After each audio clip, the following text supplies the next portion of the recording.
Hey guys, let's learn how to do a foundation single crochet.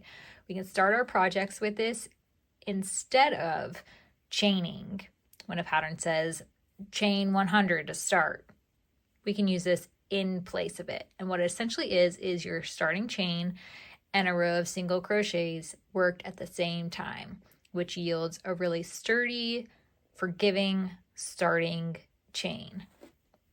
So start with a slip stitch, and here I have a 9mm tapered hook, and this is for Nat Forever fleece from my stash. So we start with a slip stitch. We're going to chain 2. 1, 2. Now to start the first stitch, we're going to go into the second chain from the hook. First chain, second chain from the hook. Yarn over, pull up that loop. You have 2 loops on your hook. Yarn over, pull through the first loop only.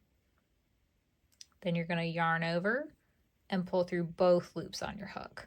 Now you've made a chain and a single crochet at the same time. Continuing on, you're going to insert your hook right here, and the way you can check yourself is you'll have picked up 2 loops onto your hook.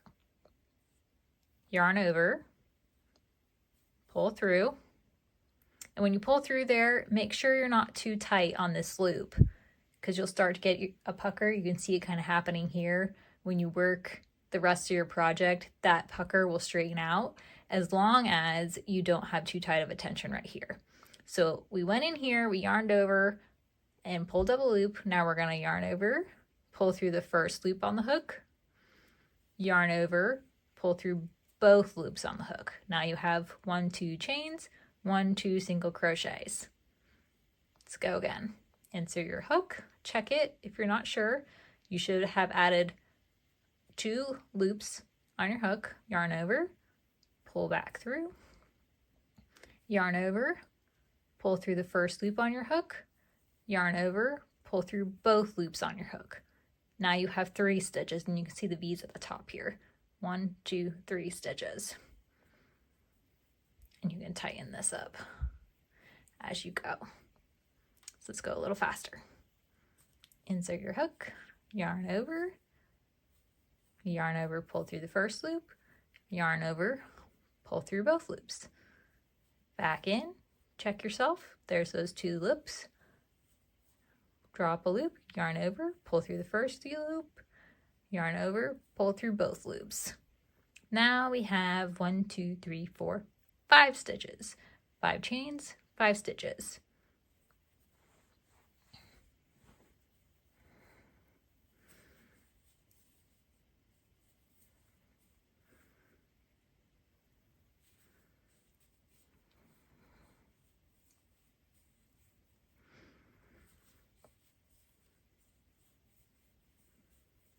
Now, when you've worked a handful of them, or you've done your entire starting chain, how do you keep going? You can start, or you can continue on with the pattern just as you would if you had a single crochet or a chain and a row of single crochets. So let's work the first row just so you can see where you're going to be putting your stitches. Chain 1, turn your work. You place your first stitch right here, and you can check yourself because you'll have that top V of the single crochet on your hook. Yarn over, drop a loop, and let's just make a single crochet. Your next stitch will go right here. There's the top of the single crochet V on your hook. Yarn over.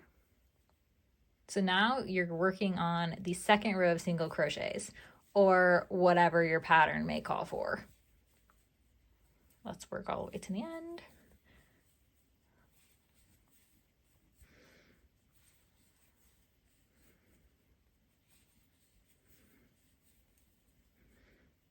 There. Now we have a row of chains and single crochets work together, and then another row of single crochets. And you see how that curve is starting to stretch out as you've worked another row. I love this method. It is such a sturdier option than just a regular chain, and I hope it changes your crochet life.